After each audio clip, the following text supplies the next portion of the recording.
ישראל, לא לפחד, השם אלוקיך הולך איתך. עם ישראל, לא מפחד, השם אלוקינו השם אחד. Bonjour à tous et à toutes, auditeurs et auditrices. C'est un plaisir de vous retrouver ce matin dans votre émission du vendredi, l'univers de la Yeshiva, présentée par Rav Mordechai Chalençon, où nous revivrons ensemble la vie juive en 1001 questions. Nous avons avec nous ce matin sur Radio Judaïka Bruxelles le Rav Menachem Engelberg, expert en cacheroute et directeur de la formation cacheroute dans la région parisienne. Rav Engelberg, bonjour, comment allez-vous ce matin? Baruch Hashem, grâce à Dieu. Baruch Hashem. Alors, vous êtes responsable de formation cacheroute. Pouvez-vous nous expliquer un peu en quoi ça consiste? Alors, la formation cacheroute, c'est une institution qui est là pour former autant les particuliers que les professionnels dans le domaine de la cacheroute. Effectivement, nous avons constaté, ça fait déjà depuis, donc ça remonte à 8 ans, où il y a un manque énorme, que ce soit vis-à-vis des particuliers sur les lois pratiques de la cacheroute, et que ce soit vis-à-vis des professionnels, donc des surveillants rituels, dans la pratique et aussi dans le professionnalisme de la cacheroute. Donc on a monté cette institution qui, donc aujourd'hui, fait des stages de formation. Donc nous avons la semaine prochaine un stage de formation d'une semaine pour former les professionnels qui travailleront dans les hôtels cette année de Pessah et qui seront engagés aussi dans différents restaurants. Et puis aussi, nous faisons des conférences à travers la France sur des thèmes de la cacheroute dans les communautés, pour les particuliers, pour les former. Voilà. Très bien. Est-ce que vous pouvez nous donner une petite idée de la différence qu'il y a entre un aliment dit kasher et un aliment qui est dit autorisé? Alors, un aliment qui est kasher, c'est-à-dire qui est certifié, c'est-à-dire qu'il y a une équipe sous l'autorité d'un rabbinat, alors bien sûr je parle bien d'un rabbinat sérieux, qui va se déplacer dans l'usine, qui va contrôler l'usine, qui va chériser, et que cette équipe va surveiller toutes les étapes, depuis le début de la fabrication jusqu'à la mise en paquet ou l'envoi, pour être sûr que tout s'est bien passé, s'est déroulé comme dans le respect de la réglementation du kasher. Voilà. D'accord. Et puis après, bien sûr, vous avez différents dans le kasher, comme vous savez, il y a des kashers, il y a différents niveaux, il y a les madrines, il y a les madrines à madrines. Mais donc, quand on a une certification, c'est-à-dire qu'on est à 100%. On sait que ce qui a été demandé a été respecté, parce qu'on a des gens qui étaient sur place, qui ont tout vérifié. Voilà. Par contre, quand on parle d'un produit certifié, c'est-à-dire que on a envoyé des inspecteurs, le rabbinat qui s'affiche, un produit autorisé. Un produit autorisé, ça veut dire que le rabbinat qui va autoriser ce produit a envoyé des inspecteurs sur place, qui ont vérifié les principes, les ingrédients et la manière comment l'usine fonctionne, et constate que cette usine n'a pas de problème au niveau de la cacheroute et n'a pas besoin de plus, en tous les cas, et donc autorise ce produit. Maintenant, cette vérification, elle se fait 1 fois ou 2 fois par an. Donc, le problème qui peut se poser à ce moment-là, c'est que si demain l'usine décide de changer de manière de produire ou décide de rajouter un nouvel ingrédient qui n'est pas kasher, là, le rabbinat ne sera pas au courant. On y fera son inspection la prochaine fois. Et donc, entre-temps, les gens peuvent manger quelque chose qui n'est pas kasher. Et ça, aujourd'hui, on n'y peut rien parce que ceux qui travaillent dans l'usine n'ont pas de compte à nous rendre à ce niveau-là. Nous, on inspecte au début. Le rabbinat, inspecte. Et puis, se base sur une chazaka, ce qu'on appelle une certitude. De manière générale, ils respectent leurs critères, leurs fiches techniques. Et puis, on autorise le produit. Donc, on appelle ça du 90%. Mais c'est pas du 100%. Et quoi, vous avez des exemples où ça peut arriver, où des problèmes sont parvenus? Voilà, par exemple, cette année, le Stop Tout, c'est un bonbon qui était connu, que tout le monde a mangé, et il a été retiré de la liste du Bédine de Paris. Donc retiré, pourquoi? Parce que dans cette usine, le système de fabrication est différent. Alors bien sûr, c'est intéressant de savoir que dans une usine, des fois, vous avez un produit qui est produit avec des ingrédients kasher. Donc vous voyez, les ingrédients sont entièrement kasher, mais pour la cacheroute, ça peut ne être pas kasher. Pourquoi? Parce que dans cette usine, on fait aussi dans les mêmes circuits des aliments qui ne sont pas cachers, par exemple des aliments à base animale, donc viande non cachère. Donc à ce moment-là, même si le produit qui est fait après est caché au niveau de ses ingrédients, mais pour nous il n'est pas caché puisqu'il est fait dans les ustensiles qui ont été imbibés de produits non cachers de la production précédente.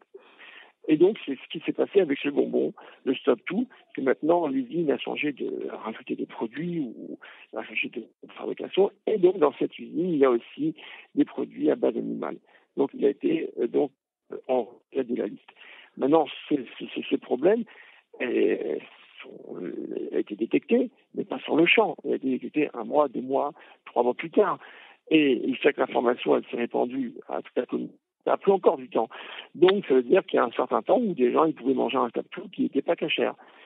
Voilà. Et ça s'appelle un produit autorisé. On n'y peut rien. Maintenant, donc, c'est pour ça qu'il y a des gens qui vont dire nous, on veut des produits certifiés. Maintenant, il est aussi intéressant de savoir qu'un produit autorisé, il peut être autorisé, et puis après, vous avez des produits autorisés, mais qui sont qu'en cas extrême. Par exemple, vous avez des produits, des gâteaux, sont cachers, puisqu'on a les inspecteurs ont vérifié les ingrédients, ils sont entièrement cachers. Ils ont vérifié la production, c'est-à-dire les production, ils étaient aussi cachers. Dans cette usine, on fait que du cachet, on produit que des ingrédients qui sont autorisés par la cache-route, donc tout est OK. C'est des gâteaux, et les gâteaux ont besoin d'une cuisson par un juif. Donc, ces gâteaux ne l'ont pas. Au moment de la production, il n'y a personne. Encore une fois, c'est un produit autorisé. On se base sur une certitude que ça se passe comme prévu sur la fiche technique. Donc, on autorise ce produit en cas extrême. Les gens qui n'ont pas le choix, bien qu'il n'y a pas la production, il n'y a pas la participation d'un juif, parce qu'il y a des autorisations qui disent que quand on n'a pas le choix, ou des gens qui n'ont pas de cachère, qui sont dans des communautés isolées, alors ils peuvent prendre ça, c'est autorisé. Mais c'est pas autorisé normal, c'est autorisé en cas extrême. Même chose, des produits qui sont à base de lait, sont autorisés, mais sont autorisés aussi en cas extrême, parce que le lait, normalement, il doit être surveillé. Donc là, il n'est pas surveillé, on l'autorise, parce qu'il y a des autorisations, c'est vrai, il y a des décisionnaires qui sont moins stricts, mais même eux, ils certifient en cas extrême. Donc, ce sera un produit autorisé en cas extrême. Mais ça tombe bien que vous nous parlez du lait. Est-ce que vous pouvez nous expliquer que veut dire Chalav Israël et Chalav Akum? Quelle est la différence exacte? La différence entre le Chalav, le lait normal et le lait qui est surveillé par un juif. Oui. Alors, le lait, les sages ont demandé qu'il y ait une surveillance sur le lait. Une surveillance, c'est-à-dire qu'il y a un juif qui soit présent depuis la traite jusqu'à la mise en bouteille. Depuis le moment de la traite, alors, hein? Depuis le moment de la traite jusqu'à la mise en bouteille. Donc, pourquoi? Parce que on peur que peut-être on va mélanger dans ce lait du lait qui n'est peut-être pas cachère, donc c'est-à-dire du lait qui est peut-être à base d'un animal qui n'est pas cachère. Donc, on impose une surveillance. Maintenant, aujourd'hui, concrètement, on peut avoir des avis qui vont nous dire le lait qui ne s'est pas surveillé, puisque il y a une réglementation aujourd'hui dans le pays, donc on n'a pas besoin aujourd'hui d'avoir un lait surveillé, parce que voilà, c'est réglementé, l'usine n'a pas le droit de changer, n'a pas le droit de faire de mélange, etc. Ça, c'est un avis qui est comme ça, mais c'est vrai que la plupart des avis tranchent qu'il faut du lait surveillé. Parce que ici, l'idée, c'est pas simplement que de peur qu'il y a un mélange, c'est l'idée qu'il y a la présence d'un juif, la sainteté d'un juif qui est présent au moment de la traite. Et puis, le lait est un aliment très important, puisque le lait, c'est la première nourriture d'un enfant. Un enfant est grandi du lait. Donc, ça représente la émuna, la croyance en Dieu. Vis-à-vis de cette croyance de la émuna, on a besoin d'avoir la présence d'un juif qui est sur place et qui donne à travers ce lait, à travers sa présence, une sainteté pour que la neshama, notre âme, puisse se nourrir correctement et puis développer bien sûr notre croyance et notre foi en Dieu. Donc c'est pour cela que même aujourd'hui, la plupart des décisionnaires insistent à ce qu'il y a toujours une présence d'un juif. Maintenant, il faut savoir aussi que vous l'avez sûrement vu vous-même, qu'il y a des failles, même dans le monde agro-industriel. Il n'y a pas longtemps, on a vu clairement qu'ils ont mélangé donc de la viande qui était à base de cheval. Ils l'ont mis à la place de la viande de bœuf. Donc, on voit réellement qu'il y a des failles. Et donc, pour nous, encore une fois, ça nous donne encore plus la position ça nous renforce cette position d'avoir un surveillant au moment de la traite. Maintenant, après, il faut savoir que dans cette surveillance, il y a différentes catégories de surveillance. Il y a différents niveaux. Il y a ce qu'on peut appeler une surveillance de temps en temps, c'est-à-dire qu'il y a un surveillant qui est là au début de la traite, puis après il part, il revient de temps en temps, il n'est pas depuis le début. Il y en a qui vont tolérer la surveillance par caméra. On met une caméra et puis on voit et la traite, et puis après, dès que la traite est terminée, le surveillant vient, il scelle, il part, il suit le camion jusqu'à l'usine de la laiterie. Et puis après, vous avez ceux qui vont vous dire non, il faut être du début jusqu'à la fin de la traite sans interruption. C'est ce qu'on appelle les madrines. Après, il est aussi important de savoir que quand on fait donc du lait Chalav Israël, et le lait il va être bien sûr pasteurisé, il va falloir cachériser aussi toute la machine qui pasteurise le lait. Ça prend aussi beaucoup de temps. Et ça, c'est des efforts pour les patrons pour les non-juifs accepter ce procès de cachérisation. Donc ils demandent un petit peu plus financièrement, un dédommagement financier. Et puis après aussi, il faut savoir que dans le cachère, on prend du lait simplement, uniquement des bêtes qui sont en bonne santé. Si une bête elle est en mauvaise santé, elle a une maladie, le surlait il n'est pas autorisé. Donc il va falloir aussi que les surveillants ils surveillent, ils inspectent avec les vétérinaires les bêtes. Ils font attention à tout ça, mais c'est pas évident si c'est fait par caméra. Ils inspectent avec les vétérinaires les bêtes qui soient bien en bonne santé. C'est seulement de ces bêtes-là que le lait sera mis en prix pour la certification cachère. Donc vous voyez qu'il y a un tas de surveillance, il faut surveiller, il faut cachériser, il faut inspecter, etc. Et puis bon, le lait qui n'est pas chameau, on peut dire qu'il est autorisé en cas extrême, quand il n'y a pas le choix, mais on ne peut pas se permettre aujourd'hui, dans les endroits où il y a du lait qui est chameau, de dire on prend du lait qui n'est pas chameau parce qu'il est moins cher. Et non, il y a une grande différence entre les deux. Et d'autant plus qu'il y a des gens qui n'ont jamais voulu prendre du lait qui n'est pas chameau, parce que le lait, ça touche la croyance. C'est un aliment très important pour le neshama, pour l'âme d'un juif, puisque chacun on a une âme, et cette âme elle va se développer grâce à ce lait, et donc ça touche la foi et la croyance d'un juif. Et il y a eu différentes histoires qui ont montré que par du lait qui n'était pas chameau, les gens ont un petit peu tourné la confiance et la croyance en Dieu. C'est affaibli. Donc on fait très attention à ça. Très bien. Eh bien, merci pour toutes ces explications sur l'aliment autorisé et avec une hashgacha. Et nous nous retrouvons juste après la pause musicale.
revoilà après la pause musicale avec le Rav Engelberg où nous venons de discuter de l'aliment autorisé et de l'aliment avec certificat. Parlons, si vous le voulez bien, d'une question assez importante. Quelles sont les vérifications à faire sur un produit, par exemple, dans les conserves? Dans le thon, par exemple, c'est un poisson, donc quel est le problème d'un thon en boîte? Alors, le thon en conserve. Il y a des différences, voilà. Vous avez différentes sortes de thon. Vous avez le thon, par exemple. D'abord, un thon, c'est un poisson. Donc un poisson, pour qu'il soit caché, il faut qu'il ait des écailles et des nageoires. Bon, aujourd'hui, on vérifie surtout les écailles parce que c'est pas possible. Un poisson qui a des écailles, il va systématiquement des nageoires. Donc, on vérifie les écailles. Si on n'a pas vérifié les écailles du poisson, on les a pas vues, le poisson n'est pas cachère. Même si on nous dit c'est ce poisson, on nous donne, on sait que c'est un poisson cachère, le nom du poisson, on nous dit c'est un nom d'un poisson cachère. Non, il faut voir les écailles. Le seul poisson, excusez-moi, qu'on peut autoriser sans voir les écailles, c'est le saumon parce qu'il n'a pas aujourd'hui, on n'a pas encore trouvé un poisson qui ressemblerait au saumon qui n'est pas cachère. Et tous les autres poissons, ils ont des ressemblances dans des poissons qui ne sont pas cachères. Donc, il faut absolument vérifier les écailles. C'est-à-dire qu'arriver dans une poissonnerie et acheter simplement sans voir les écailles un poisson, c'est interdit sauf le saumon. Voilà. Même par exemple, acheter des filets de poisson, il faut qu'il y ait la peau avec et qu'on puisse voir les écailles. Sans lequel on ne peut pas, anarchiquement, en tous les cas, à ma connaissance, autoriser ce poisson-là cachère, puisque c'est qui dit qu'il n'a pas été, c'est pas notre morceau dans les poissons. Ouais. C'est donc une interdiction de la Torah et on ne peut pas se permettre. Maintenant, donc, revenons au thon. Le thon, donc, à partir de là, si on veut faire une production de thon cachère, on a besoin plusieurs choses. Donc, on va y aller depuis le début. Donc, les thons, il faut savoir qu'ils sont pêchés en pleine mer. Et puis, il y a deux manières comment on va les pêcher. La première manière, on les pêche avec des grands filets, et puis on les met dans le bateau. Dans le bateau, il y a des grandes pulls où ils seront là-bas conservés pendant une semaine, le temps que le bateau il fait son tournée dans la mer. Et donc là, on pêche un tas de poissons. Alors, bien sûr, en général, c'est des thons, mais il peut arriver que des fois, ce soit avec des thons, des poissons qui ne sont pas cachères, qui sont ramassés aussi. Et donc, ils sont dans cette cuve, et bien sûr, on met de l'eau salée. C'est tout pour que les poissons, bien sûr, macèrent et ne pourrissent pas. Et là, pour nous, il y a déjà un vrai problème au niveau de la cache-route, c'est peut-être que les poissons vont macérer, les poissons cachères, avec des poissons qui ne sont pas cachères. Et la macération est considérée comme une cuisson. C'est-à-dire que les poissons cachères ont été cuits avec des poissons qui ne sont pas cachères. Premier problème qui peut se poser. Deuxième problème qui peut se poser, c'est aussi si les poissons, même cachères, les thons cachères, ont avalé, avant qu'ils puissent pêcher, des poissons. Et lorsqu'ils ont avalé ces poissons, ils étaient encore entiers, ils ont pas eu le temps de les digérer, donc le poisson est entier dans la bouche du poisson. On a même des images, des documents dessus. Et puis, donc, il reste, et ce poisson qui n'est pas cachère, donc il reste dans le poisson cachère pendant une semaine, macéré. Donc là, c'est le même problème. Un poisson macéré, cachère dans un poisson cachère, c'est comme une cuisson. Donc, il est considéré comme si tu avais cuit dans le poisson cachère. Donc, à partir de là, on peut trouver des autorisations anarchiques puisque on peut dire que c'est pas fréquent, on peut dire qu'il y a une quantité énorme, même s'il y en a un ou deux, mais vis-à-vis de la quantité, c'est complètement annulé. Et puis, il y a d'autres qui vont, des certifications qui s'appellent certifications les madrines, qui font le maximum pour la cache-route, qui vont vous dire, nous, on va imposer on va chercher un bateau qui a un autre système, qui n'a pas le système de conserver ces poissons dans l'eau, pendant une semaine dans le bateau, dans le salé, seulement un poisson qui fait des allers-retours tous les jours régulièrement. Donc ils pêchent et puis ils amènent à l'usine les poissons le soir. Comme ça, ils n'ont pas le temps de macérer pendant 24 heures. Et puis ils sont tout de suite vidés, nettoyés et donc frais. Et là, il n'y a pas ce problème. Voilà, ou d'autres solutions, mais qui imposent bien sûr donc des difficultés, des efforts aussi financiers, des efforts de main-d'œuvre, etc. Et puis après, à l'usine même, à l'arrivée, il y aura des surveillants qui vont bien sûr vérifier que, je vais pas revérifier, excusez-moi, mais vérifier que les poissons qui sont là, ils ont tous ces écailles. Donc, les palettes, ils arrivent et puis ils vérifient un ou deux, ils vérifient quelques poissons, ils ne peuvent pas vérifier, ça va très très vite, mais ils vérifient quelques poissons, et puis après, ils regardent que tous les poissons qui suivent, qui ressemblent, ils sont identiques aux poissons qu'ils ont vérifiés. Et donc ça aussi, ça prend du temps. Normalement, on est sûr, puisqu'on a vérifié, que ces poissons ont bien des écailles. C'est pas des poissons qui peut-être qui ressemblent à des thons, hein, qui sont pas cachères et qui sont pas qui seront problématiques. Et puis par la suite, il va falloir aussi avant le départ de la fabrication, cachériser l'usine, puisque l'usine avant a servi à d'autres choses qu'on n'était pas, dont l'équipe sur laquelle n'était pas présent, donc il faut cachériser l'usine. Ça demande aussi un tas de travail et du temps, etc. Et après, donc, on lance la fabrication, et là, il va falloir aussi que les surveillants actuels vont animer les feux, et pour certains, pas seulement animer, mais mettre les poissons pour faire le bichou de Beth Yosef, donc c'est un degré élevé dans la cuisson, par un juif selon l'avis du Beth Yosef, qui surtout pour qui est le décisionnaire du Ritz Farad, que les poissons sont cuits par un juif, mais pas simplement le feu animé, mais que c'est le juif qui met les poissons dans l'eau chaude. Donc ça prend encore de la main-d'œuvre, et ça prend aussi du temps.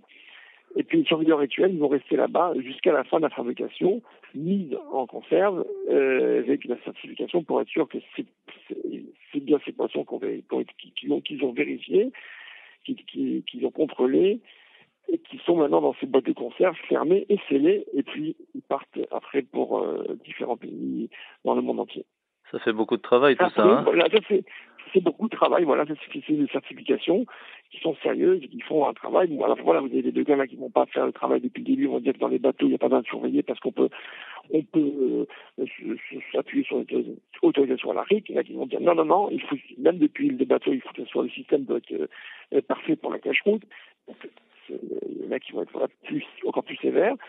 Et puis après, vous avez d'autres surveillances, comme celle du OU, qui va dire, nous, on passe une fois dans l'usine, une fois ou deux fois, on voit que cette usine, elle prend uniquement des poissons de cette race qui est cachère, et puis donc, on autorise le thon, il certifie le thon OU cachère, bien que ce thon n'aurait pas été vérifié, des poissons n'auraient pas été vérifiés écaille par écaille, enfin, poisson par poisson pour voir s'ils ont des écailles, bien qu'il n'y aura pas eu de cuisson par un juif, et que l'usine ne soit pas cachérisée. Tout ça, il s'appuie sur des autorisations en cas extrême dans la LARA. Je peux dire, c'est vraiment des autorisations sur autorisation, sur indulgence, etc. Ouais.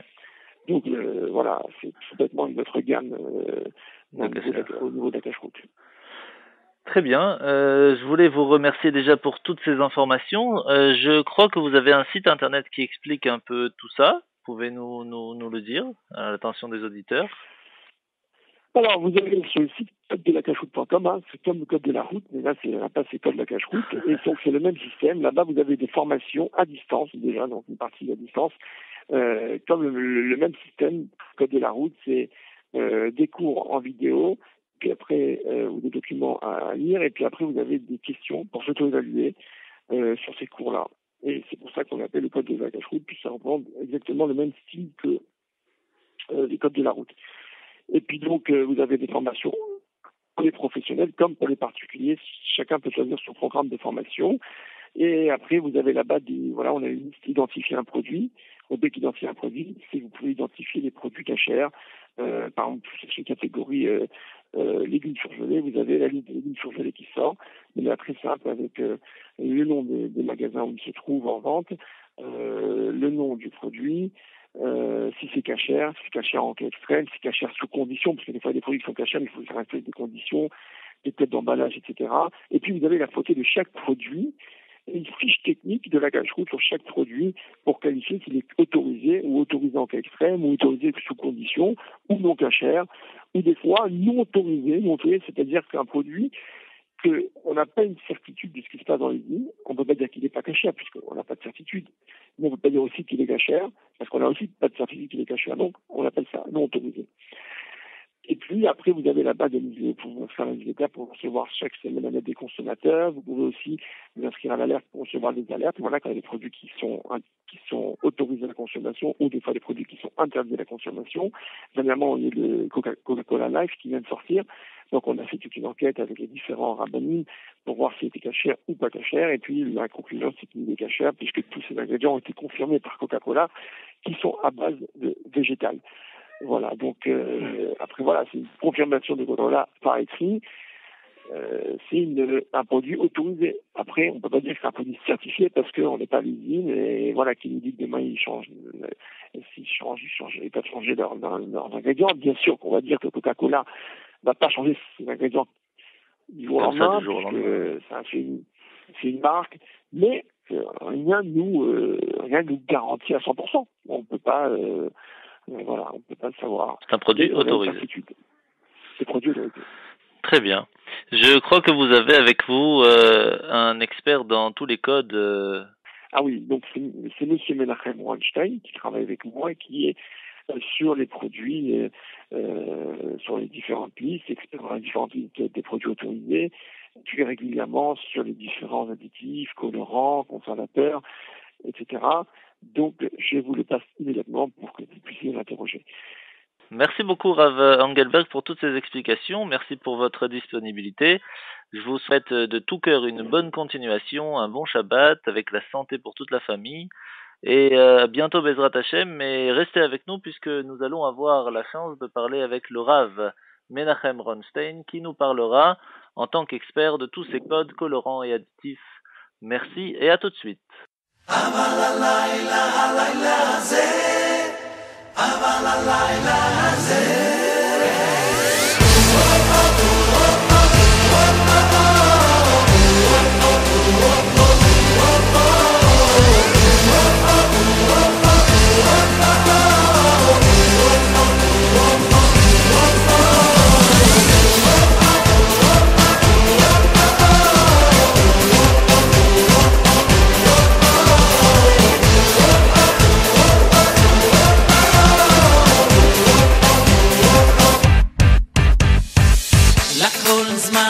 לכל זמן ועת,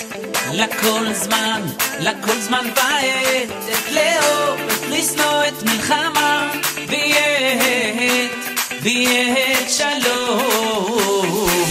לכל זמן ועת, לכל זמן ועת, את לאור, את לשנוא, את מלחמה, ויהת שלום. אבל הלילה הזה, כולנו בשמחה, לנו הלילה, את ריקוד, כולנו בשמחה, לנו הלילה, את ריקוד, עוד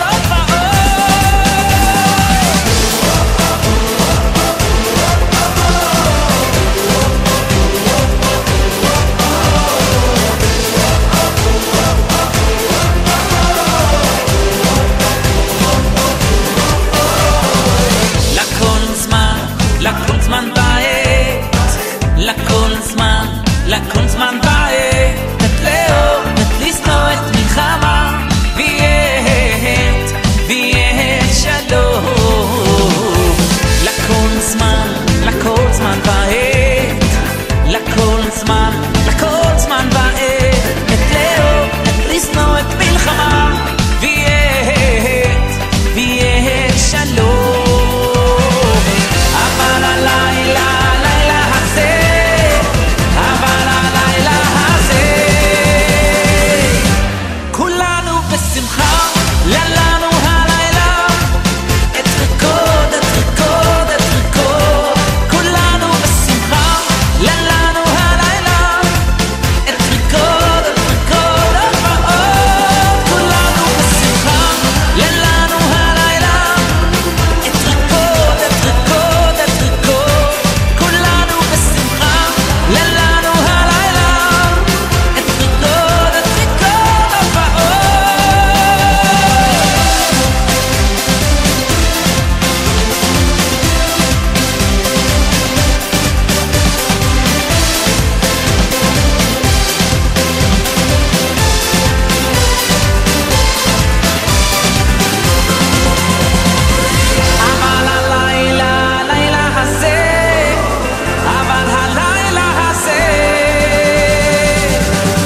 Nous revoici après la pause musicale et nous avons avec nous un des experts qui travaille avec le Rav Engelberg, le Rav Menachem Ronstein, et qui travaille avec lui dans tout ce qui est additif, dans tout ce qui est code E400, etc. Donc bonjour Rav Menachem Ronstein, comment allez-vous? Bien, grâce à vous. Baruch Hashem, Baruch Hashem. Alors, que pouvez-vous nous dire sur tous ces codes qu'on comprend pas du tout quand on prend les ingrédients? Est-ce qu'il y en a des cachers, des non cachers, et qu'est-ce qu'ils veulent dire? Alors, donc, lorsque vous achetez un produit dans le commerce, vous avez donc le produit, l'appellation du produit. Je vais prendre un exemple, vous avez un jus d'orange d'une certaine marque, donc ils vont marquer, le producteur est obligé de marquer la composition exacte du produit. Donc vous avez certains jus où c'est 100% du fruit qui est marqué, sans ajout de sucre, etc. Puis après vous avez des sodas, vous avez d'autres produits auxquels on rajoute des colorants, on peut rajouter des acidifiants pour acidifier un petit peu la boisson, on peut ajouter des conservateurs.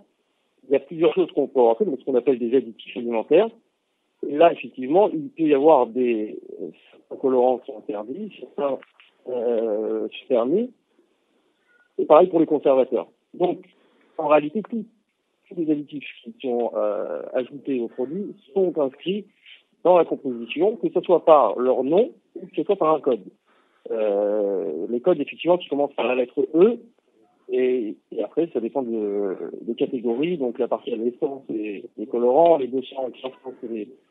Donc, les usines sont quand même obligées de tout marquer. Alors, ils sont obligés de tout marquer du moment où ça dépasse une certaine quantité. Effectivement, il y a une loi européenne qui c'est justement un échappatoire qui laisse le producteur ne pas afficher ou afficher indirectement certaines substances qu'il y a dans les produits qui sont d'une quantité minime, ce qui fait que des fois, il y a certains produits sur lesquels on n'aura pas dans la composition telle ou telle chose, mais effectivement, des experts qui sont sur place, des rabbinim qui font le tour dans les usines peuvent nous dire clairement qu'on rentre quelque chose à l'intérieur, et du fait que ce soit vraiment d'une quantité infime, c'est pas inscrit dans la composition, mais ça pose un problème à l'Afrique. Donc c'est pourquoi, même si des fois la composition a l'air correcte, il faut quand même faire attention, se référer aux listes des rabbinim qui ont vu de leurs propres yeux la fabrication de ces produits, et qui des fois, il y a une communication qui est ajoutée. Mais en général, le but de connaître plus ou moins les additifs généralement problématiques, c'est de pouvoir repérer un produit rapidement. Là, c'est pas la peine, il faut reposer, d'avoir les grandes limites, si je peux dire. D'accord. Donc, alors, quels sont ces codes vraiment, on va dire, les plus importants qu'il faut toujours on va faire ça par catégorie. Pour la première catégorie, c'est les colorants. Il y a essentiellement dans les produits, que ce soit des boissons, que ce soit des gâteaux, des bonbons surtout, qui est coloré essentiellement. Il y a deux additifs qui sont interdits, c'est le code donc E120, qui est donc un colorant rouge, qui est fait à base de ce qu'on appelle le E120 cochiline.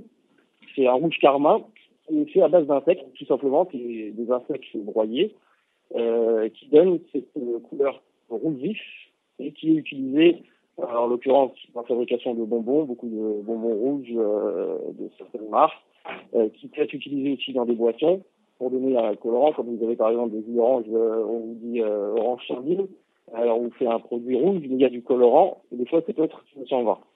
Et ça, c'est un produit qui est interdit, donc qui sont cachers, qui peut être en aucun cas utilisé.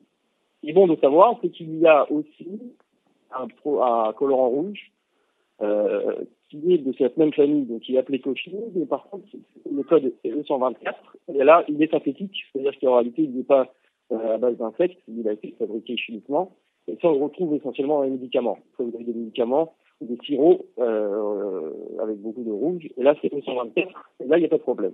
Ah oui, donc d'un numéro à un autre, ça peut être exactement la même chose. D'un numéro à un autre, ça peut être de la même famille, mais ça peut changer.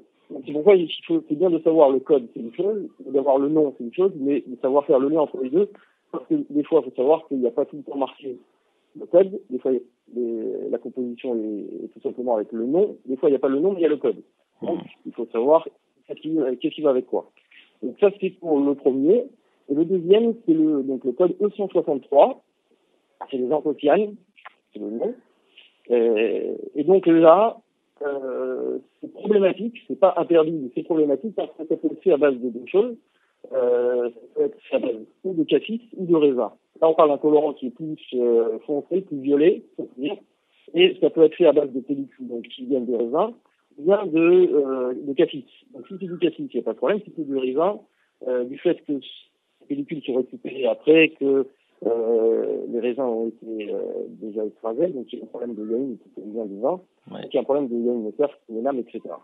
Donc, en général, il vaut mieux éviter les produits qui contiennent le 163 parce que ça, ils ne sont pas obligés de le marquer. On sait ce que c'est, on sait que c'est anthocyanes, mais on ne sait pas d'où ça provient. On ne sait pas savoir si c'est du cassis ou du raisin, donc on évite voilà, complètement. c'est rare. En général, c'est pas marqué dans la composition. Ouais. Ça, il faudrait demander donc aux producteurs ou à les rabbins qui connaissent le produit. Ça, c'est pour les colorants. Il n'y a pas d'autres colorants interdits. Honnêtement, après tout le reste des colorants sont autorisés. En général, les colorants qu'on retrouve, c'est le 150, c'est le caramel, etc. Donc c'est une couleur beige et ainsi de suite. Ensuite, vous avez la catégorie, si on peut dire, de tout ce qui est conservateur. Alors la catégorie conservateur s'utilise, que ce soit des boissons, que ce soit des gâteaux, que ce soit des yaourts.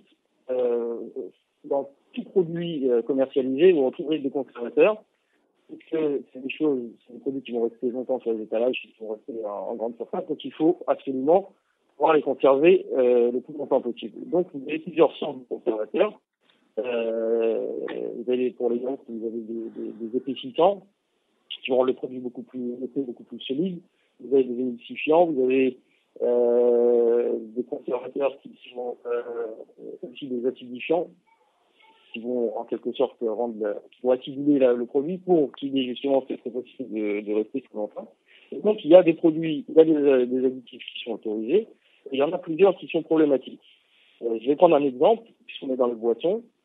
Vous avez un produit qui a un conservateur et qui en même temps sert à, on peut dire, dispatcher le colorant et le produit dans toute la bouteille. Je vous donne un exemple. Si vous prenez de l'arôme, par exemple, ajouté dans un soda à l'orange, vous allez mettre de la couleur, vous allez mettre un petit peu d'arôme. L'arôme, c'est qu'il tombe au fond de la bouteille, et quand vous allez acheter la bouteille, vous allez avoir une couleur bien orange en bas, et puis tout le reste, ce sera de l'eau avec du gaz. Donc, ce qu'ils font, ce qui fait plus ou moins partout, c'est qu'on mélange donc des conservateurs qui font que cette couleur ou que ce goût puisse rester de façon homogène dans toute la bouteille. Donc là, on peut utiliser des choses permises, on peut utiliser des choses interdites. Là, je vais par exemple vous donner donc quelques émulsifiants qui sont interdits, des acidulants. Par exemple, les acidulants, vous avez le E334, 335, 336, 337. C'est la même catégorie, c'est l'acide tartrique, ou tartrate, c'est appelé différemment. C'est des acidulants qui sont extraits, donc qui sont fabriqués à base ou de graisse animale, ou qui peuvent être mélangés durant le traitement. On peut subir qui ont été mélangés avec avec de l'alcool, c'est pas de problème. Donc c'est l'acide tartrique, en général c'est écrit comme ça, ou des fois c'est tartrate de sodium, tartrate de vanille, etc. Un autre qui est aussi un émulsifiant qui est tout le temps interdit.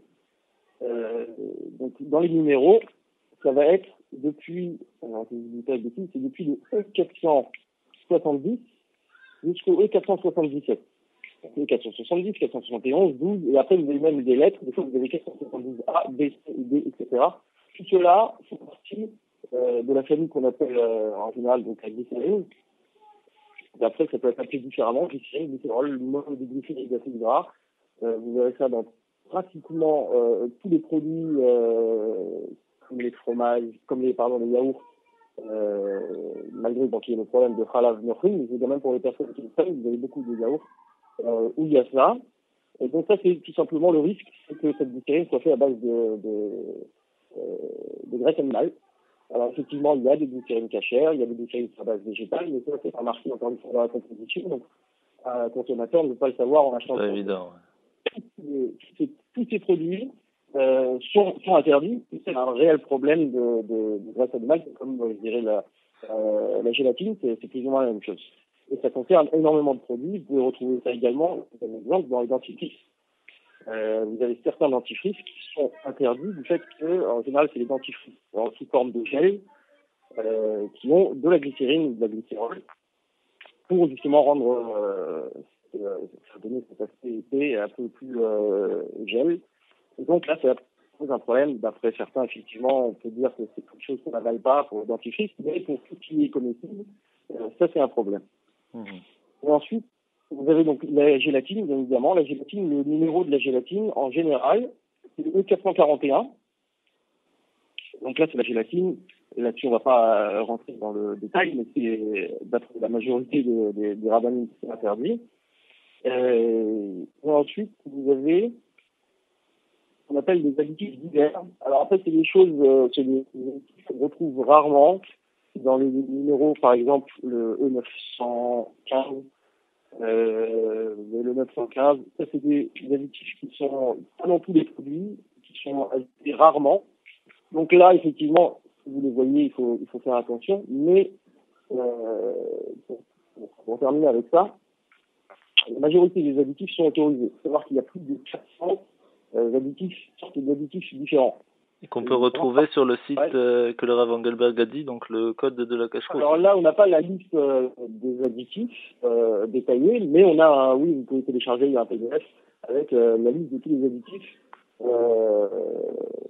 qui existent. Alors à savoir que les listes d'additifs peuvent changer en fonction aussi de la réglementation. C'est-à-dire que nous, en France, certains additifs sont autorisés. Je parle par la loi, par les législations. Je ne sais pas ce qu'il y en a en Belgique, mais il y a certains additifs qui sont interdits tout simplement aux producteurs. Ils ne peuvent pas rentrer tous les additifs. Il y en a qui sont considérés comme dangereux, il y en a qui sont considérés comme des allergènes. Donc, ça peut varier. Mais donc, la majorité des additifs sont en général cachers, sauf quelques-uns. Mais donc, c'est quand même bien de savoir, de pouvoir les repérer, je dirais, de la première vue, pour déjà éliminer les produits qui seraient problématiques. Et juste pour information, ces codes, c'est les mêmes dans toute l'Europe, où il y a des changements entre la France et la Belgique? Les codes, non. Alors, en Europe, c'est la même chose. Aux États-Unis, ils les appellent différemment. C'est-à-dire, l'appellation est la même, mais le code, le système de 100 à 900 par chimique, c'est européen. Aux États-Unis, ils n'ont pas la même appellation. Maintenant, quand vous avez des produits, effectivement, en France, vous pouvez retirer des produits une fois qu'ils viennent des États-Unis. Il n'y aura pas ce ne sera pas le même code. Ouais. Voilà, ce ne sera pas le même code, mais il y aura l'appellation. Et puis après, effectivement, l'appellation est pratiquement la même. Ça change dans l'ordre des mots des fois, parce que c'est en anglais. Mais on peut le reconnaître. D'accord. Donc, en tout cas, entre la France et la Belgique, pas de différence? Non, il n'y a pas de différence. Non. Eh ben, c'est vraiment gentil à vous de nous avoir donné un peu de votre temps pour nous expliquer tout ça. Nous vous remercions énormément et nous vous souhaitons un bon Shabbat. Et merci encore pour toutes ces explications à vous et à Rav Engelberg, et bonne continuité pour tout ce que vous entreprenez, pour la formation cache-route et pour tout ce que vous faites en règle générale dans le kasher dans la région parisienne. Merci à vous. Merci beaucoup, je vous souhaite encore un bon Shabbat et Be'atzlacha, à bientôt Be'ezrat Hashem. Kol Tov.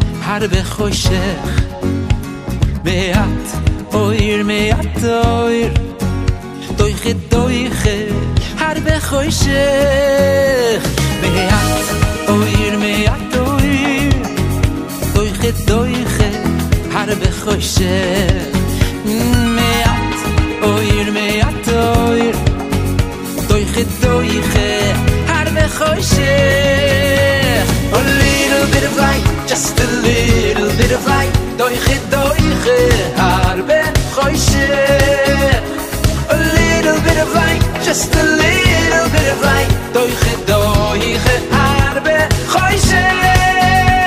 A little bit of light, just a little bit of light. Doiche, doiche, arbe, choishe.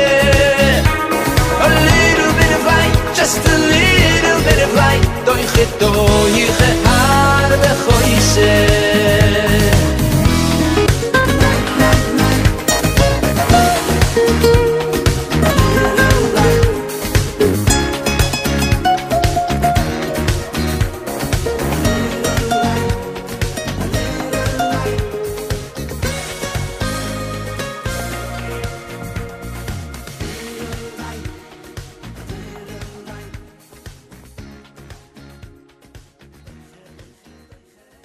Voilà que cette émission pour aujourd'hui touche à sa fin. Je voulais remercier encore nos deux experts en cache-route de ce matin qui ont été d'un grand éclaircissement.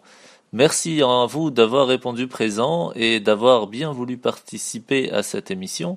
Je vous rappelle pour toutes les dames et les jeunes filles, l'heure d'allumage des bougies de ce Shabbat, cette semaine, ce sera à 17h37. Et nous lirons à la Torah la parashat Mishpatim et aussi la parashat Shekalim qui est très importante à écouter. Et c'est pour cela que je vous rappelle l'importance de Shabbat et d'aller à l'office chaque personne dans sa synagogue respective. C'est ainsi que finit notre émission. Je vous rappelle qu'il vous est possible de poser vos questions sur la page Facebook de l'émission L'univers de la Yeshiva et elles seront répondues la semaine prochaine à l'antenne de Radio Judaïka. Rendez-vous donc vendredi prochain de 9h à 10h sur Radio Judaïka FM 90.2. Merci à vous, chers auditeurs, d'avoir été présents avec nous ce matin. N'oubliez pas que tous les replays se trouvent sur YouTube. Il suffit d'écrire l'univers de la Yeshiva. Shabbat Shalom. עם ישראל, לא לפחד, השם אלוקיך הולך איתך. עם ישראל, לא מפחד, השם אלוקינו השם אחד.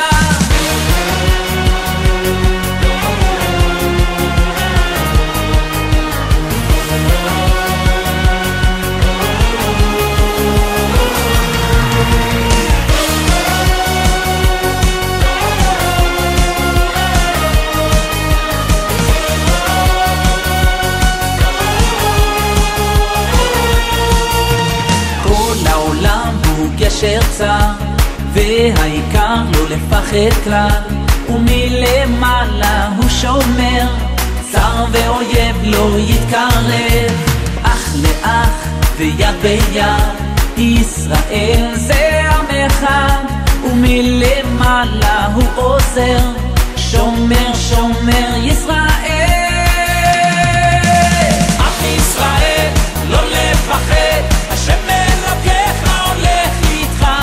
עם ישראל לא מפחד, השם אלוקינו השם אחד. עם ישראל לא לפחד, השם אלוקיך הולך איתך. עם ישראל לא מפחד, השם אלוקינו השם אחד.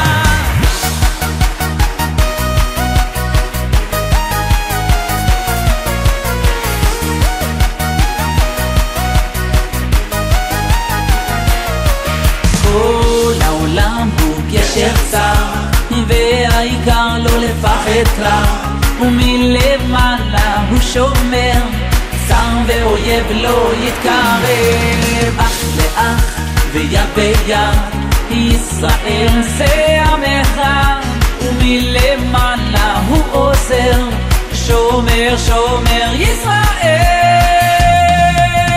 עם ישראל לא לפחד, השם אלוקיך הולך איתך. עם ישראל לא מפחד, השם אלוקינו השם אחד. עם ישראל לא לפחד, השם אלוקיך הולך איתך. עם ישראל לא מפחד, השם אלוקינו השם אחד.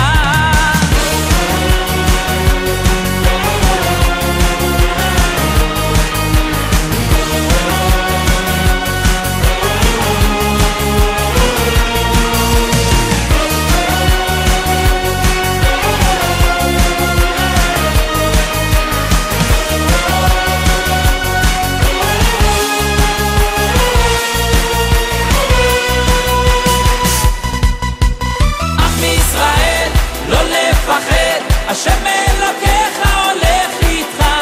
עם ישראל לא מפחד, השם אלוקינו השם אחד.